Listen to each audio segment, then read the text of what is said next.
Hi everyone and welcome back. Thanks so much for staying with us. After learning how to design a portfolio cover page, where we explored the essential steps and creative tips to make a strong first impression, it's now time to move forward and design the inner page of our portfolio, where your actual work will be showcased.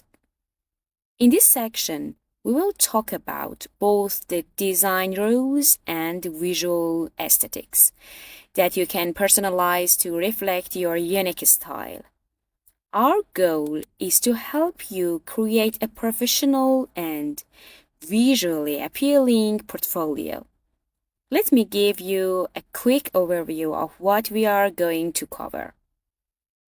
First, we will talk about layout and grids, how to organize your content, maintain visual balance, and place elements in the right spot for a clean and structured design. It's very important. Next, we will explore color and hue, how to use color effectively, the basics of color theory, and how to create harmony or, visual interests in your page.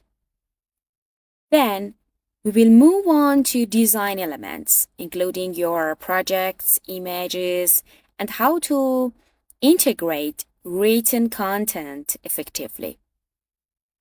After that, we will revisit text and typography, which we have already touched on in previous lessons. We will review how styling your text, like adding strokes and using, for example, different typefaces, can add variety and enhance your design. Finally, we will cover background design and discuss how to export and present your final portfolio. So let's dive in and start designing together. Alright, guys, as I mentioned earlier, the first thing we are going to focus on is layout and grid. We will talk about how to define a layout that not only looks visually appealing and reflects your personal style, but also follows some basic design principles. Now, in my opinion, there are no super strict rules here. Except for maybe the classic 1/3, 2/3 rule and the golden ratio. Other than that, it's really about finding the right balance. Of course, we shouldn't place elements randomly just based on personal taste. It's important to have some structure so that everything works together visually. After that, we will discuss how to place your images and text within the layout in a way that creates a balanced and visually engaging composition. So let's get started. I'm going to open a new document. Pay close attention here because this part is very important. Since I have already tried this step before, I know what I need. Typically, we have been using an A4 page size. But now I want to show you how to create a layout that includes 2 pages side by side. Perfect for, spreads or comparison style layouts. So here's what we will do. I will double the width, keep the height the same, and make sure the orientation is set to landscape. I will also set the units to millimeters and make sure the resolution is 300 pixels per inch. Then I will click Create. Yes, that's exactly what I need. Now, here's something I really want you to remember. You can customize our own layout using Photoshop's built-in tools. I will go to the View menu and from there, select New Guide Layout, which is just here. In this panel under Presets, you can see various options. As you see. Now, you will notice I can select the number of columns, and if I check this box, I can also enable rows. So for example, I might choose 4 rows depending on the structure I want. Once I hit OK, I have got a working layout grid that I can now customize further as needed. Alright, like I said earlier, I don't like being forced into a strict layout. So I'm going to hit Ctrl and Z key and remove that. Now, here's something important. As you can see, I have got rulers showing here. But how did I bring them up? Just press Ctrl and R keys. See, it is just here. If I hit Ctrl and R, the rulers appear. If I press it again, they will disappear. Okay, now let's go ahead and create a custom layout together. The first thing I want to do is imagine a center line. In my case, it would be around here. Let me zoom in a bit to get a better view. Now I will move over to this side, and what I can do, which I think is really handy trick, is create a marker using the shape tool. Once I have drawn it, I press V key to switch to the move tool and make some adjustments. Personally, I prefer a size of about 1.5 by 1.5 centimeters. So I will set that. Okay, perfect. That looks great. Now I will press Ctrl plus C and then Ctrl plus V to make a copy. I want to duplicate it so I can start defining a grid structure for myself. I will place this one over here. As you can see, it's super easy. I can start aligning them to create my own custom guides. Let me drop another one here. And just like that, it's very simple and intuitive.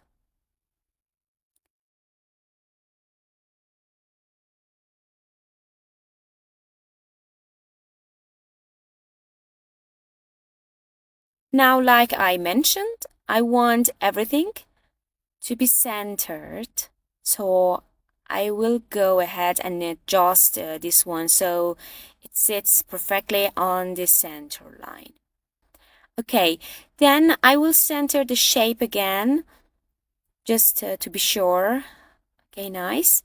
Now I'm going to delete these shapes because I was only using them for positioning. And finally, I'm ready to start designing on both sides of the layout, just like a 2-page spread. Alright guys, let's get started by adding some elements to our portfolio page. We have got this blank page ready for that. Like I mentioned earlier, we can use text, images, and shapes to decorate and design the layout.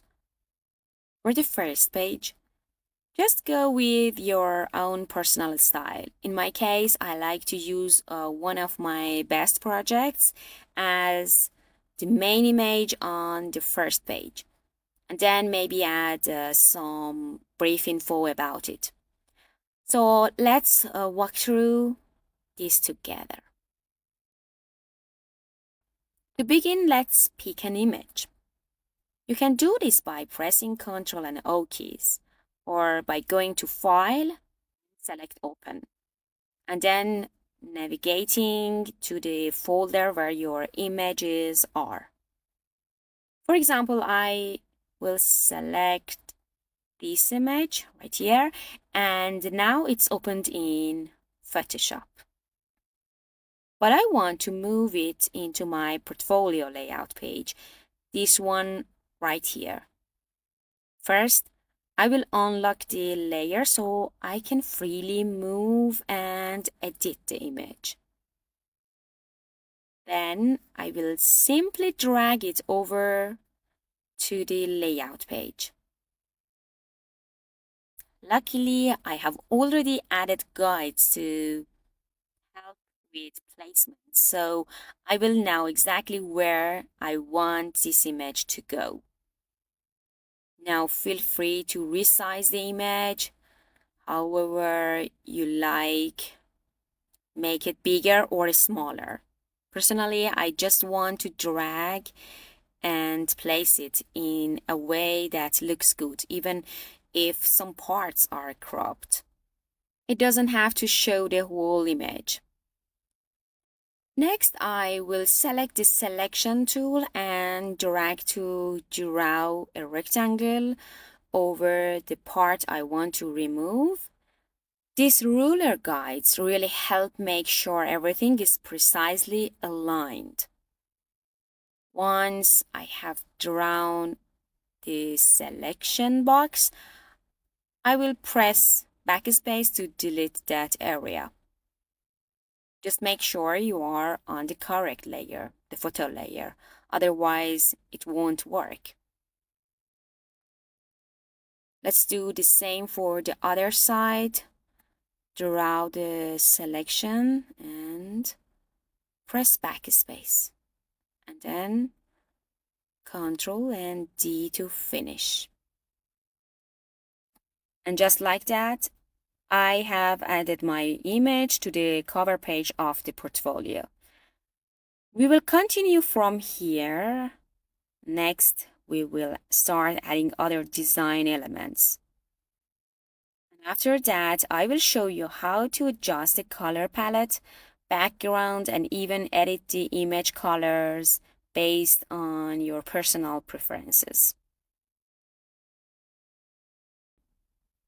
Now that we have added the photo, let's move on to add text. Let's quickly review what we can do to style and edit our text to make it both visually appealing and informative. You can use bold for important parts, lower the opacity of the less important ones, or even add strokes for emphasis. Let's go over all of that together. To start, I used AI to help me organize the content I wanted to include, which was super helpful in making sure the information was clear and effective. I simply copied and pasted everything using Ctrl and C and Ctrl and V keys into this document. Now let's place that text onto our first page. It's really easy, just click on it. And as you can see, for example, my thumbnail and title become active. I will just drag it into place. Super easy. Now you could bring in everything at once or move it into a temporary page and then paste it onto your main layout. It's depending on you. Let's start with this. a short summary of what this is all about. I will drop that here. We will go over it again later, okay? But the main thing is you can easily edit it however you like. And from here, you can use all sorts of editing options. For example, in the character panel, you can adjust formatting. One cool setting I have been exploring is line spacing. If I set it to something like 72, look how much space appears between the lines. If I set it to even lower, it becomes too tight, but depending on your layout, that might actually be useful, you know? Another thing we have talked about before is the spacing between letters. Okay. You can also apply different text effects from here. Maybe something bold or more graphic looking, depending on the style you are going for. For this title, I use bold black with a font size of 48 and adjusted it from here. Once you're done with one text layer and don't want it selected anymore, just hold Ctrl and click on the layer name. That way it's deselected and won't interfere with your next step. Now this layout is already looking pretty good. But for the sake of reviewing, let's say I want all these text elements to line up horizontally, like making sure the left edge and the right edge form a neat rectangle. So here's what I do. I select the word, for example, this word journey, and give it some extra spacing. Then I hit Ctrl and A to select all. Now I could increase the font size, but I usually don't recommend that unless all the text shares the same scale. It can, look inconsistent. Instead, I will adjust the letter spacing, for example, like this. Then I will take the word design and reduce the spacing slightly. Let's say I set it to 75. It looks better already. You can go even lower if needed. And if I bring in a ruler using Ctrl and R, I can really line things up precisely. I will zoom in. Okay. Now they are roughly aligned. If you want to be super precise, you can even enter exact numbers for the spacing. For example, if I give this one a spacing of 200, that's a bit too much. Maybe something like 150 looks better. Same thing for design. Okay, if I reduce its spacing to, say, for example, 50, it fits nicely. So that's how you can handle text placements in your layout.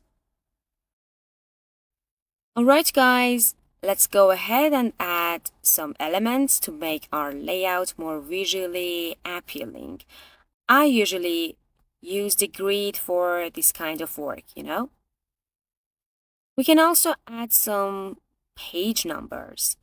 For example, I'm going to add the number 1 You can place it in the center or one of the corners.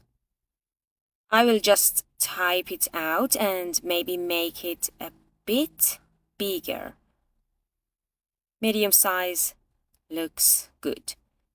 Okay.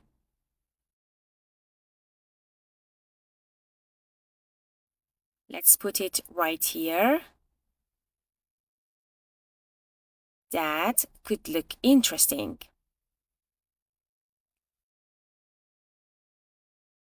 Now let's add some shapes. If you remember, I used this color palette for the cover page, so I will stick with it. I will just click once to input exact dimensions. For example, a 1 centimeter by 1 centimeter square.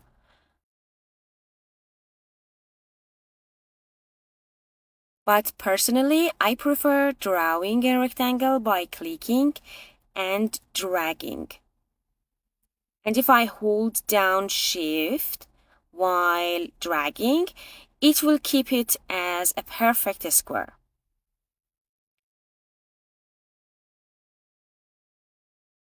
Also, I don't want any stroke on this shape, so I will remove it and double check all the settings before drawing. Once you make one shape, it's super easy to create more, you know? Now, where should we place it? Holding Shift while moving it helps keep things aligned. I think this position looks perfect.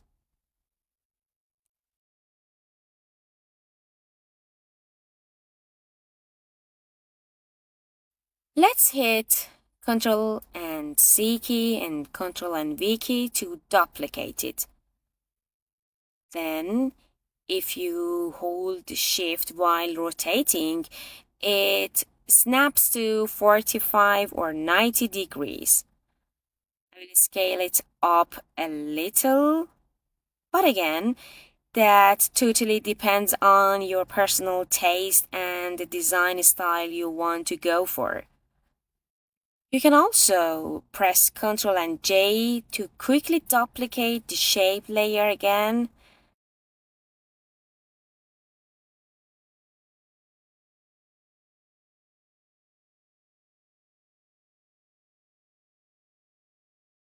That looks great. Now, if I hold Ctrl and select both of them, I can move them together and drag them below the photo layer. As you can see, that added a nice bit of visual variation to our layout. Maybe placing a smaller shape over here would look cool too. Let's give it a try. Okay. When you are not sticking to standard layouts for your portfolio, you are free to experiment with composition and change things up as much as you like. Oh, and before I forget, I also have a separate course on popular portfolio templates that you might find helpful. Alright, guys, before we move on, I want to quickly show you something super helpful. It is how to group your layers in Photoshop. This is really useful for keeping things clean and organized, especially when you have a ton of layers like we often do in portfolio layouts. For example, I have a bunch of text layers here, as you see. And instead of leaving them scattered, I can select them all using Control key or Command. And then just click the little folder icon at the bottom of the Layers panel. You see it here. And now they are grouped together. Using layer groups is one of the easiest ways to manage your design workflow. Think of them like folders. They help you keep related layers in one place. You can hide, move, rename, or color code a whole group at once.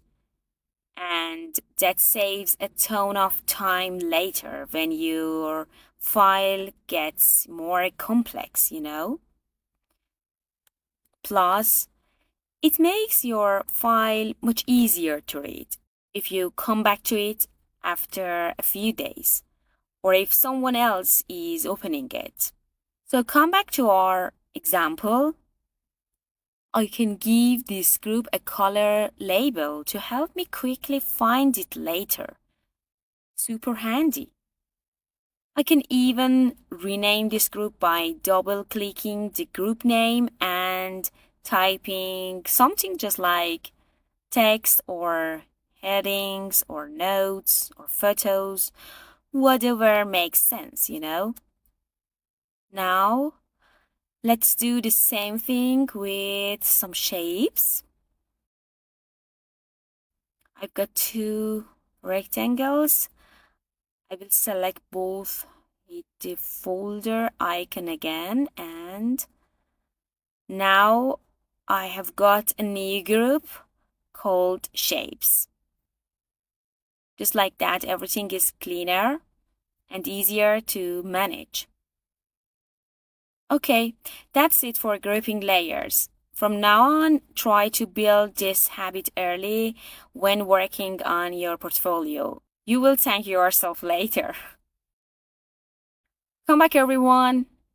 Let's do a quick recap on how we can change the color and tone of our images in Photoshop. This is super useful, especially when you are designing a portfolio. You might want all your images to have a similar tone or color palette to create harmony between your photos, shapes, and text.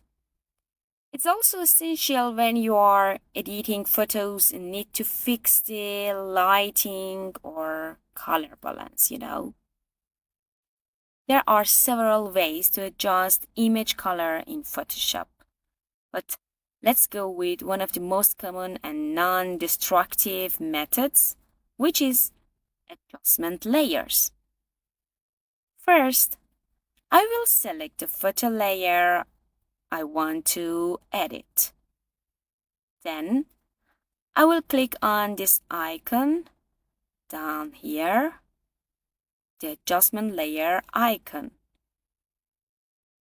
It is the one that lets us add a new fill or adjustment layer,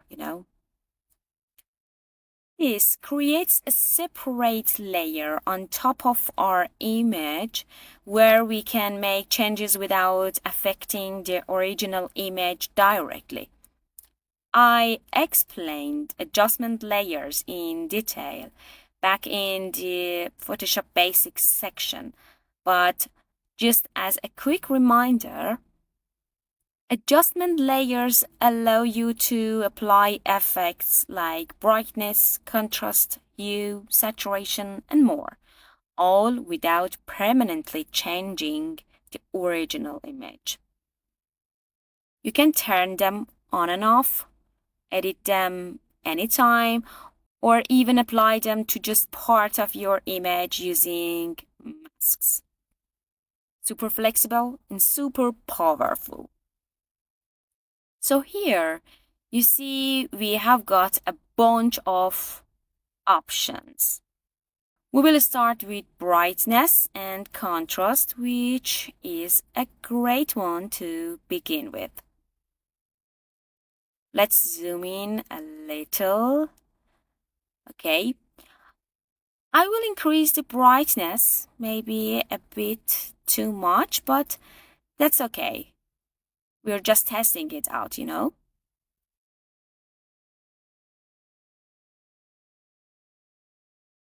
can also type in a value, for example, Set brightness to 50. Then adjust the contrast, which adds a lot more visual interest, you know. If it feels too bright, you can always reduce it. Maybe bring it down to around 30. Brightness alone can make your layout feel more, polished and easier to read. Next, let's try levels. This is a more advanced adjustment tool, you know. You can drag this arrow to darken the image or make it brighter.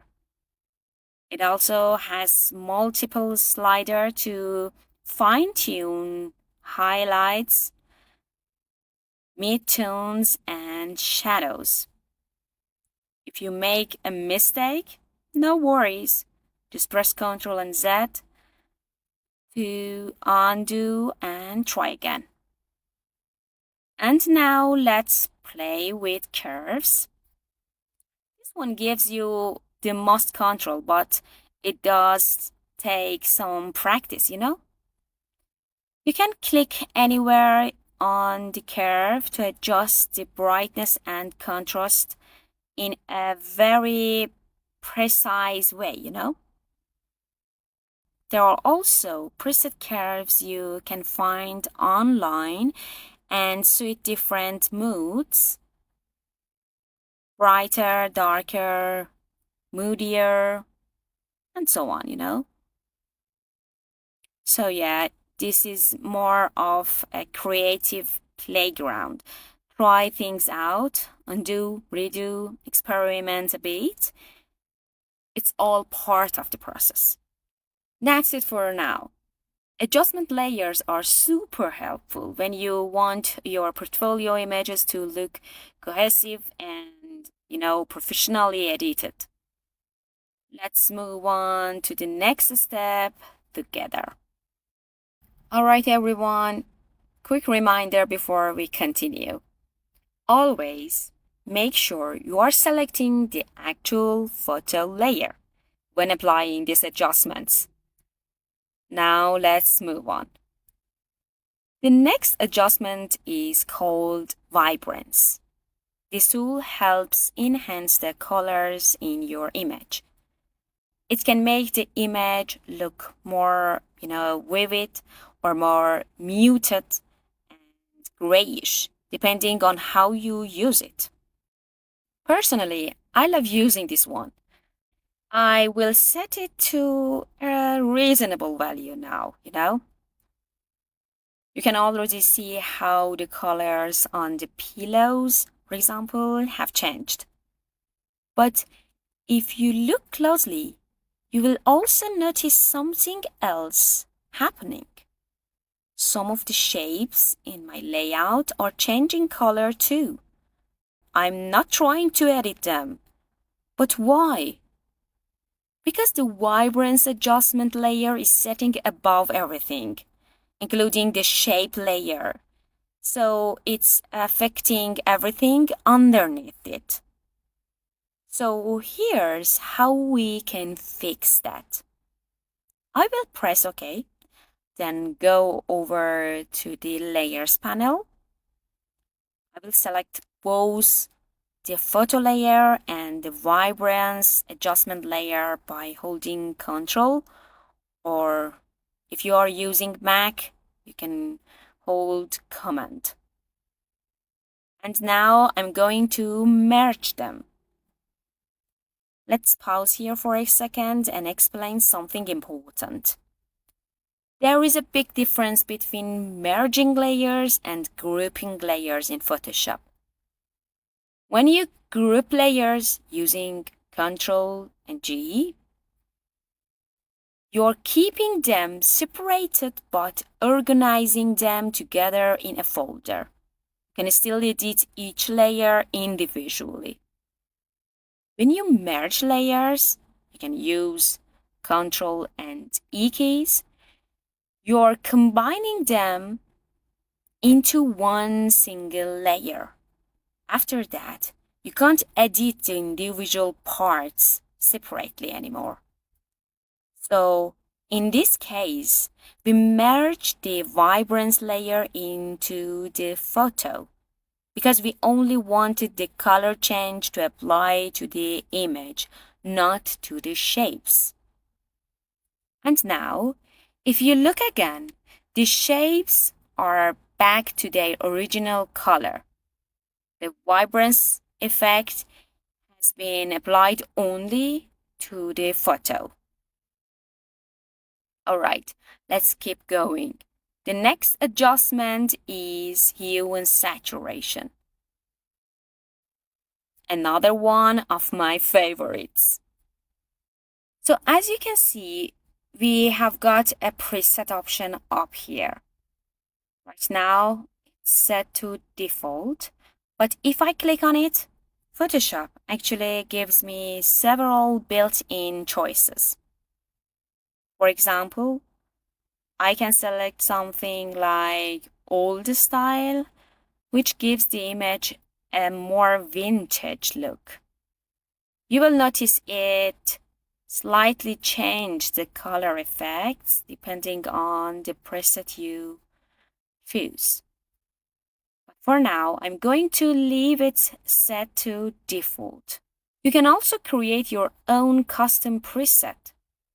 You just tweak the settings the way you want, give it a name, and click Save Preset here. For example, I can target a specific color, let's say greens. Look how Photoshop automatically selects what it considers to be green tones and allows me to adjust only those. Or let's try it with blues. If I increase the saturation, you will see how intense and vibrant the blue becomes. And if I lower it, it becomes more gray and faded. You can really notice this on the shapes in my layout. They are reacting to the saturation level changes. So definitely play around with this and see how it can work with your own project. In my case, I didn't actually want to make any saturation changes, so I am just going to hit Ctrl and Z key to undo that. Let's take a look at another adjustment layer, which is black and white. This one converts your image to monochrome, but it still gives you control over individual color ranges. For example, look at these pillows. They used to be red and orange. Now I can adjust the intensity of just those colors, even though the image is black and white. Pretty cool, right? This is super useful in photography and advanced image editing, but it is also good to just be aware of it in case you want to try it for layouts like this. Okay, let me quickly reset everything and go over those two adjustments again. Now the image is back to its original color, and honestly I prefer this version for my layout. It feels sharper and the colors have more life to them, Welcome back, friends. So we have come this far with our layout, and now I feel like we need a nice background to make it pop, What I usually do is go on Google and search for good background resources. There are great sites out there like Free Peak or portfolio sites that offer high quality backgrounds you can download. One thing to keep in mind is the image size and resolution. If you see a number like 8,000 pixels wide, that usually means it's a high resolution file, great for print or, large formats.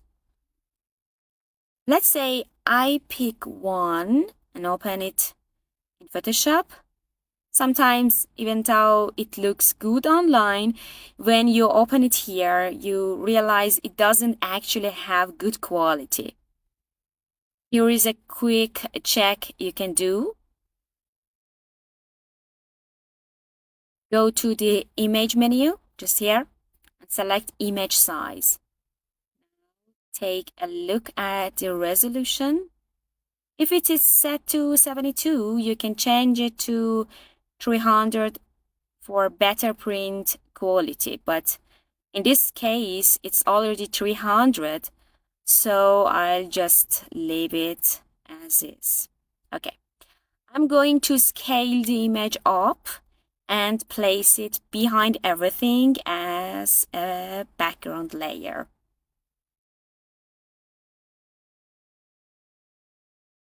And now you can see it gives the design some color, but I'm not really happy with this color tone.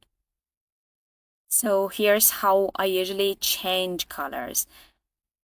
You have got two main options in Photoshop. The first option is using adjustment layers. These are non-destructive and sit as separate layers, so you can always edit or remove them later. The second option is go to Image, and here select Adjustments and apply things like hue and saturation or color balance directly to the image. Just remember, adjustment edits in image are destructive, meaning they permanently affect the image layer. But adjustment layers are more flexible, and that's what I prefer.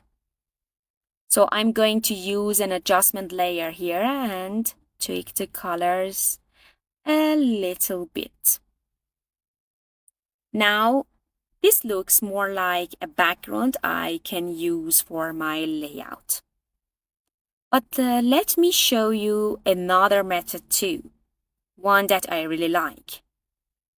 Instead of using an image, I can create my own background from scratch. First, I will add a new layer. Then, I will select a brush tool. Photoshop gives you a ton of brush styles by default. You can even download custom brushes from various websites and import them easily.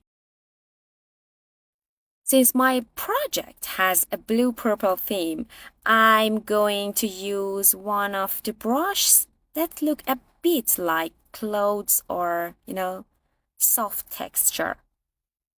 Not because I want actual clouds, it's just, for the texture effect. I will increase the brush size and tweak a few settings. Now, one thing I definitely don't want is a background that's too strong. So I will lower the opacity and also set the flow to around 50%. That gives me a soft texture, not something that competes with the text or layout. If it still looks so bold, I can reduce the layer opacity directly as well and maybe set it around 70% so it blends better. And that's it. This is now my portfolio first page, and you can use the same techniques to design the following pages too.